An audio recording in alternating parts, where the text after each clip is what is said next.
Sendo ovelha no mundo de lobos. É o que vamos tratar nesta oportunidade, dando andamento à exposição no livro do profeta Abacuque. Neste momento, vamos estar observando Abacuque, capítulo 2, do verso 1 ao verso 5, aonde seremos chamados a vivermos como ovelhas no meio de um mundo de lobos. Você já parou para observar quantas mensagens nós temos recebido pelo WhatsApp, pelo Instagram, Facebook, pela televisão e todos os meios de comunicação que estão disponíveis a nós no presente momento? Quantas mensagens você tem recebido? Quantas mensagens estamos recebendo diariamente por todos estes meios de comunicação?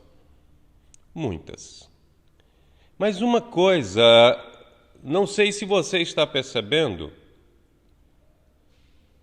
mas estas mensagens que estamos recebendo, elas não estão nos consolando. A maioria destas mensagens não nos consolam, não aliviam a nossa dor, não nos dão esperança do futuro, não nos dão ânimo e vigor.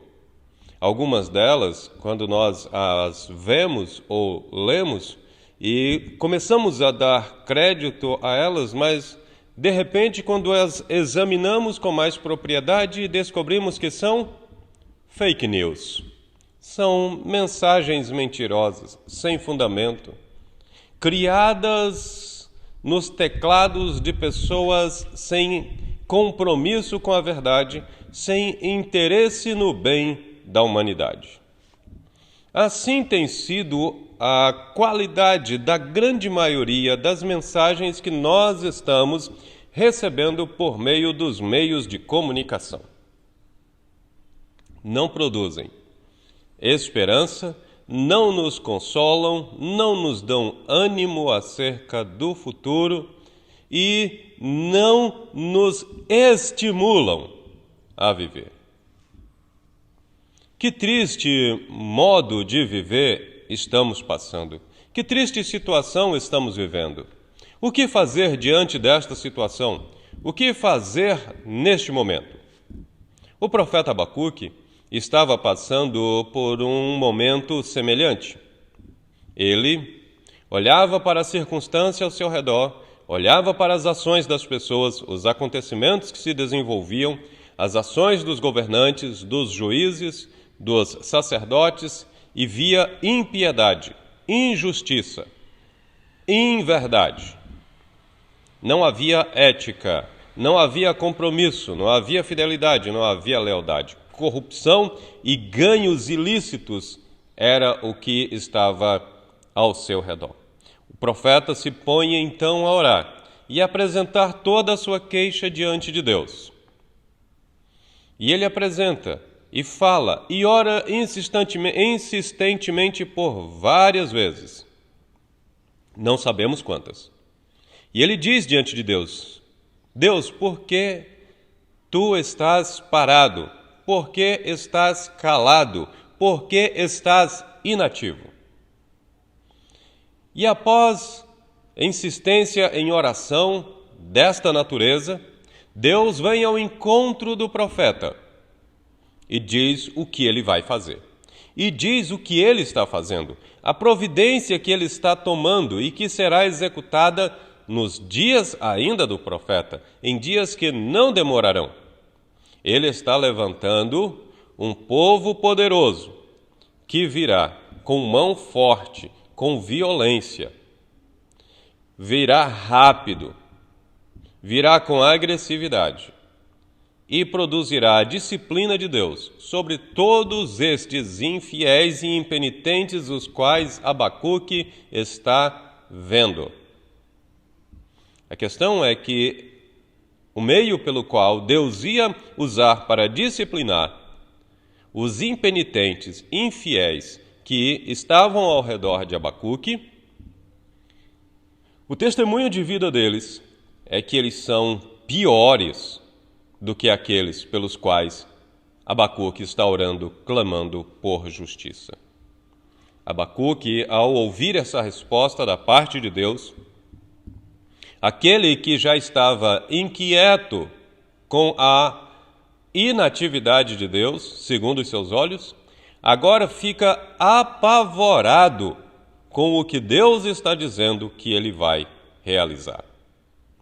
Apavorado, então, Abacuque toma a atitude de voltar a orar e apresenta em sua oração a inquietação do seu coração.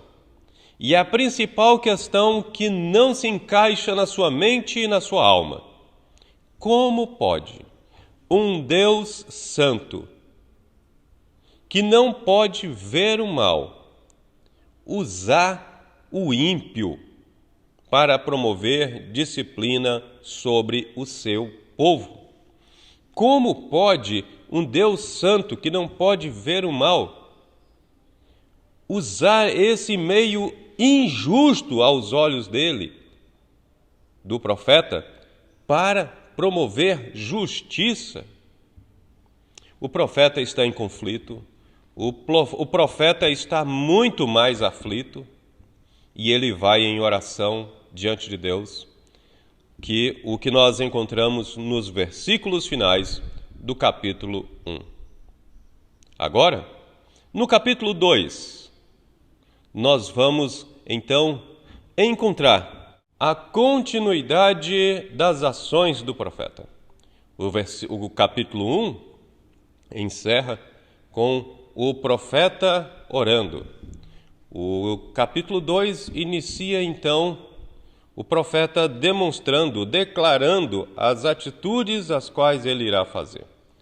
E quais são as atitudes do profeta? O profeta declara expressamente que ele vai continuar a orar, esperando a resposta de Deus. Por que devemos então orar? Por que buscar a Deus? Porque de joelhos nós contemplamos muito mais longe do que o mais potente telescópio.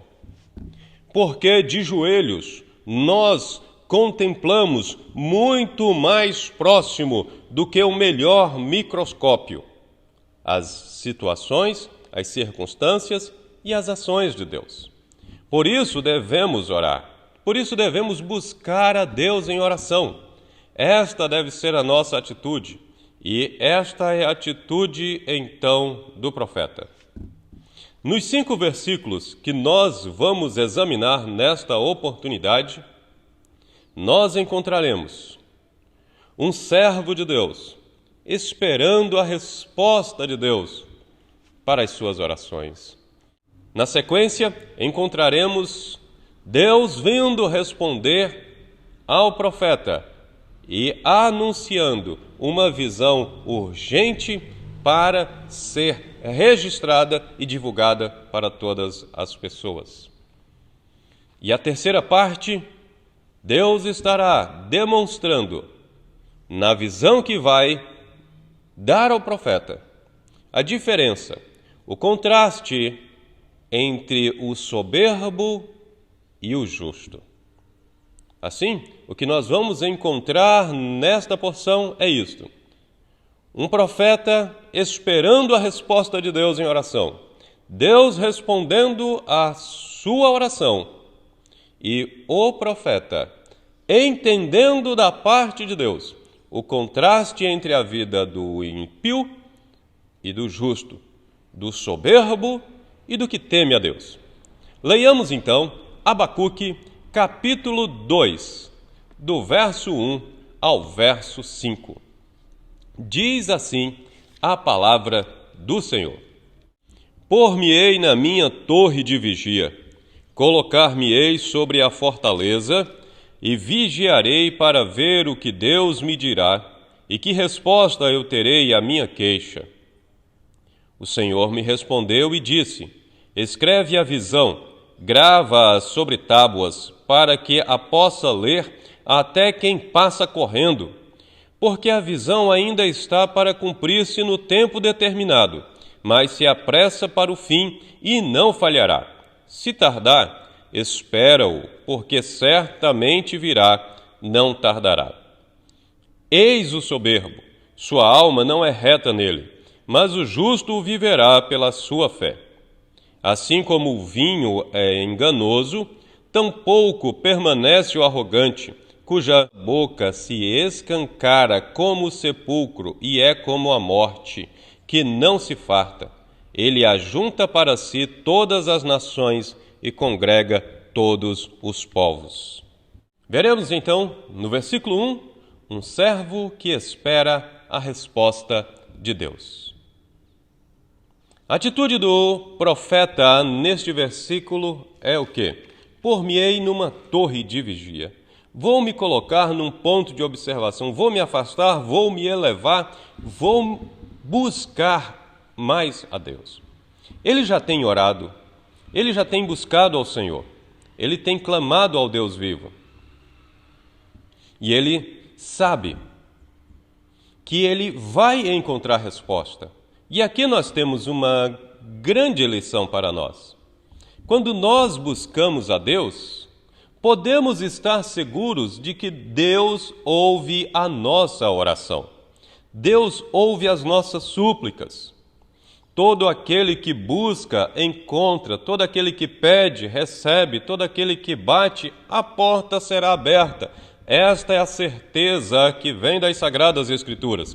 Por isso que o profeta se põe a esperar a resposta da sua oração. Devemos então estar sempre buscando ao Senhor e orando com fé, pois Deus responde às nossas orações.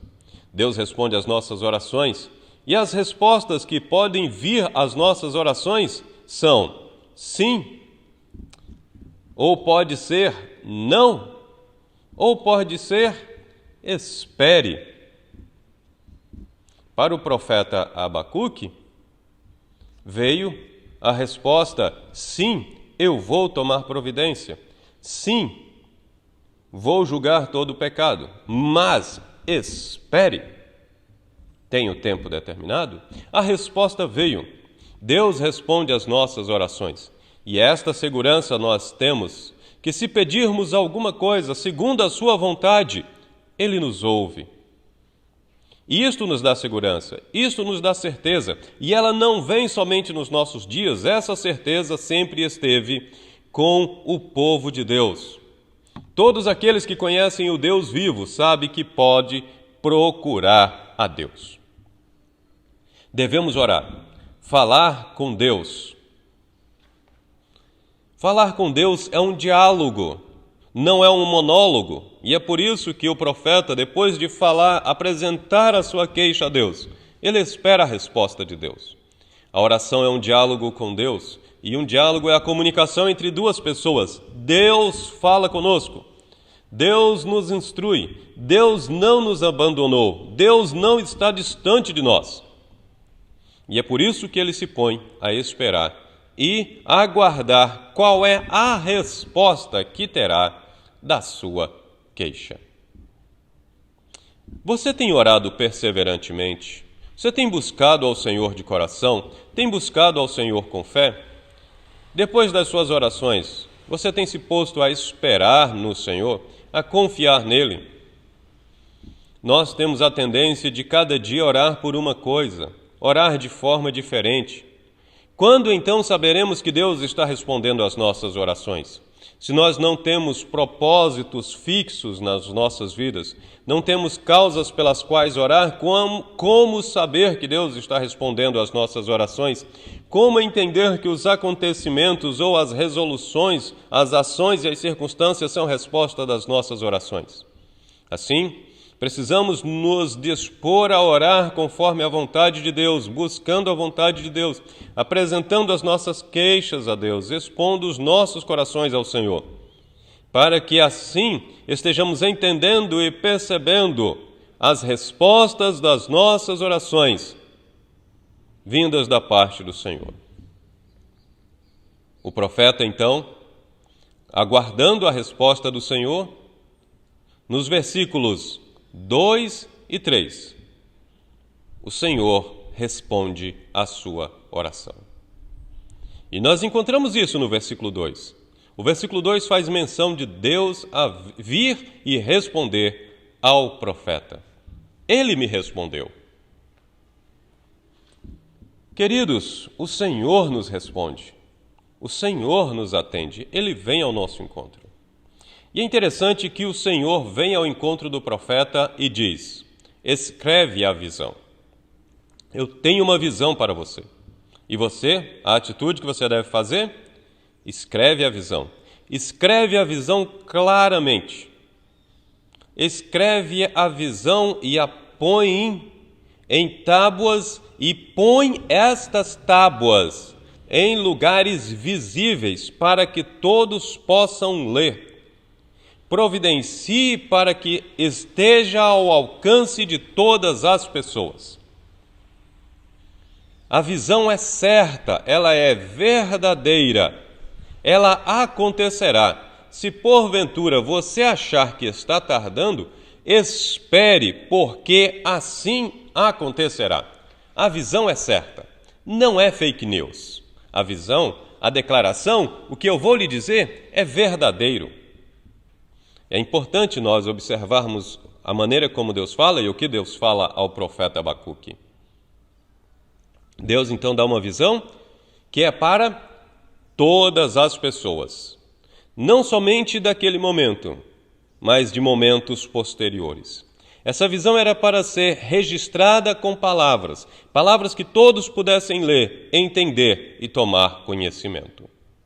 A palavra do Senhor é uma palavra que é para ser anunciada para todas as pessoas. É para ser anunciada de maneira clara e simples, para que todos entendam, para que todos saibam e evidencie que ela é verdadeira, para que percebam e entendam quando ela estiver sendo cumprida nos seus dias.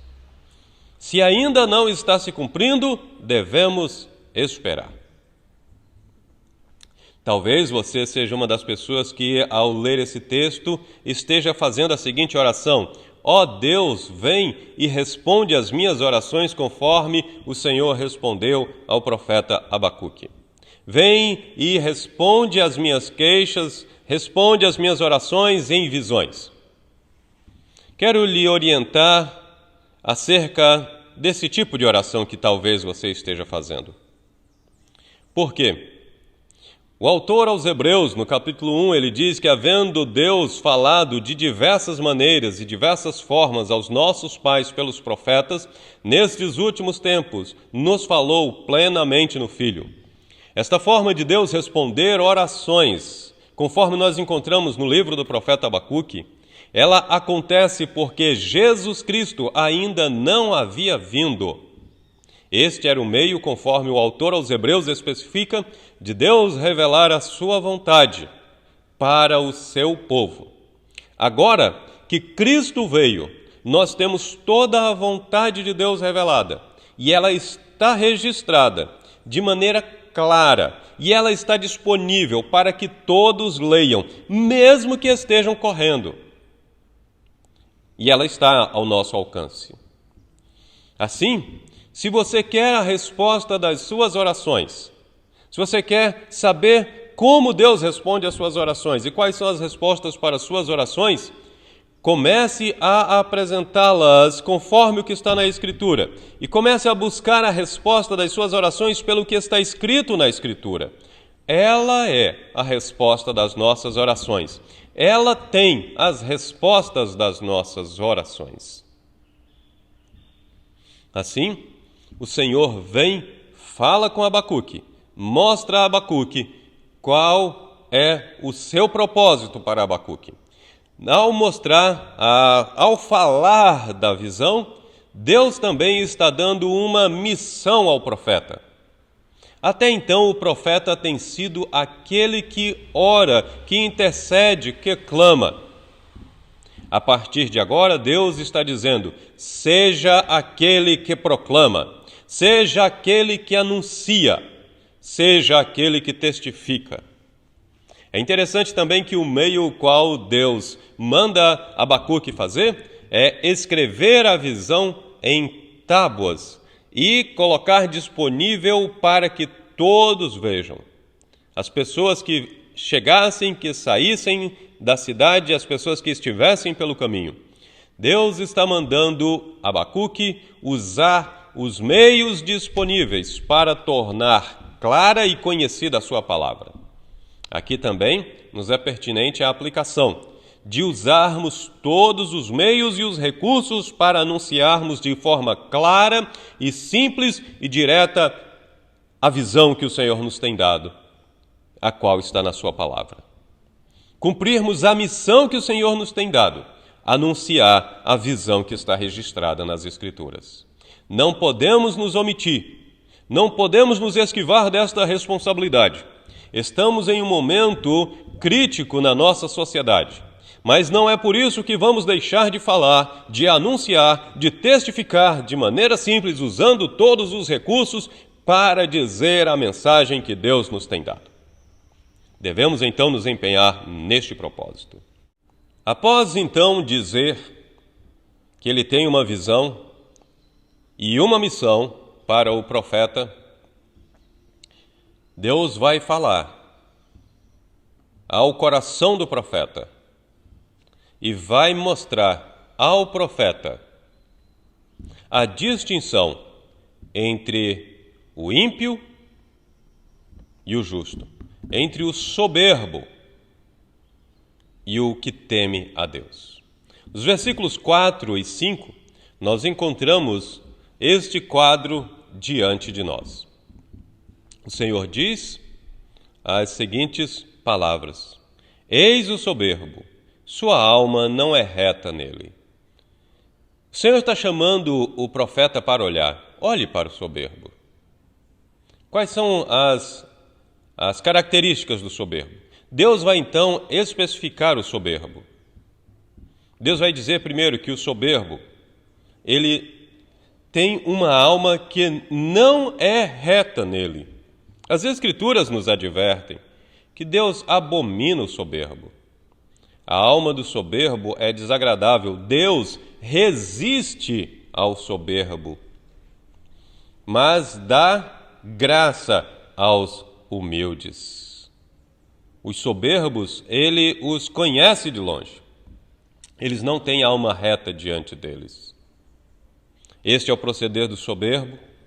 Mas, em contrapartida, o Senhor também anuncia para o profeta: o justo viverá pela fé. Enquanto o soberbo vive pela sua ausência de retidão, o justo vive pela fé. O justo vive por crer em Deus, por crer na palavra de Deus, por crer na visão que recebeu de Deus, por crer e neste crer obedecer ao que Deus manda, buscar a Deus em oração, esperar em Deus a resposta da sua oração, ser instruído por Deus, por sua revelação, agir em obediência ao que Deus está mandando. O soberbo não vive assim. O soberbo não tem retidão nele. É interessante que a maneira como as palavras são colocadas na sequência nos chama a atenção para que nós não venhamos viver pela nossa visão, mas sim viver pela visão de Deus. E este é o propósito das palavras seguintes: assim como o vinho é enganoso, tampouco permanece o arrogante, cuja gananciosa boca se escancara como o sepulcro e é como a morte que não se farta. Ele ajunta para si todas as nações e congrega todos os povos. O que Deus está dizendo?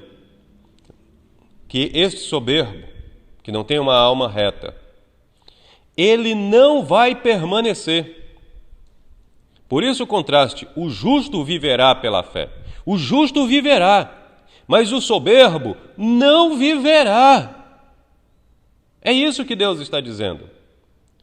Contemple e olhe o soberbo. Assim como o vinho é passageiro, o efeito do vinho é passageiro, assim como o vinho rapidamente acaba no copo, e depois de bebido, o vinho rapidamente passa o seu efeito, e vêm as consequências dele sobre aquele que o toma, assim também o soberbo rapidamente passará, mas o justo viverá. O justo vive porque a soberba não está no seu coração, a soberba não domina o seu coração, no seu coração a fé, e essa fé está produzindo frutos. O fruto da fé está evidente na vida do justo, porque o justo está angustiado e ora, o justo está apavorado e ora, ele busca a Deus e espera a resposta da sua oração, Deus responde a sua oração, Deus vem e fala com ele, e lhe consola o coração, e lhe explica sobre como as coisas ficarão no futuro. Aleluia! E glória a Deus! Estas são as mensagens que nós estamos precisando receber. Estas são as mensagens que verdadeiramente devem ser transmitidas pelos meios de comunicação, pelas redes digitais, pelas redes sociais dos nossos tempos. O soberbo, você está olhando, você está vendo, Abacuque? Quais são as características do soberbo? Por conta da ausência de retidão no seu coração, ele não vai permanecer. Ou seja, eu vou julgá-lo. Eu vou tomar providência contra o soberbo. Mesmo que você veja que ele é arrogante, porque o soberbo é arrogante, ele é autoconfiante, ele acha que ele é o centro das coisas, ele acha que ele é o senhor da situação, ele acha que a força está em si mesmo, nas suas habilidades, no seu dinheiro, na sua influência, na sua capacidade, ele é arrogante. Você vê a arrogância dele. O que você está vendo mais, Abacuque? Além da arrogância, você vê que ele tem uma boca grande, fala demais, pabula demais, se gloria demais. Uma outra questão que Deus vai destacar acerca do soberbo é que ele é insaciável, ele nunca está satisfeito, ele sempre quer mais, quer mais, quer mais, quer mais. Deus usa a ilustração da sepultura e da morte. A sepultura e a morte nunca está satisfeita, sempre querem mais, sempre querem mais. Assim também é o soberbo, que não tem uma alma reta. Essa ausência de retidão está evidenciada na sua arrogância, na sua insatisfação, nas suas prepotências. Uma pessoa que nunca está satisfeito. Mas o Senhor está dizendo, ele vai passar. Assim como o vinho. Assim como o vinho rapidamente desaparece do copo, assim como o efeito do vinho rapidamente desaparece do corpo daquele que o bebe, assim também esse vai passar. Mas o justo viverá. E o justo viverá não por si mesmo, mas pela fé. A fé que vem de Deus, a fé que vem de ouvir a palavra de Deus, de crer em Deus, de crer nas suas promessas, esperar em Deus, esperar na sua providência. Essa declaração ela é salutar, é importante para nós, porque nós vivemos sempre a anunciar: o justo viverá pela fé. Esta declaração ela foi importante para a pregação do apóstolo Paulo.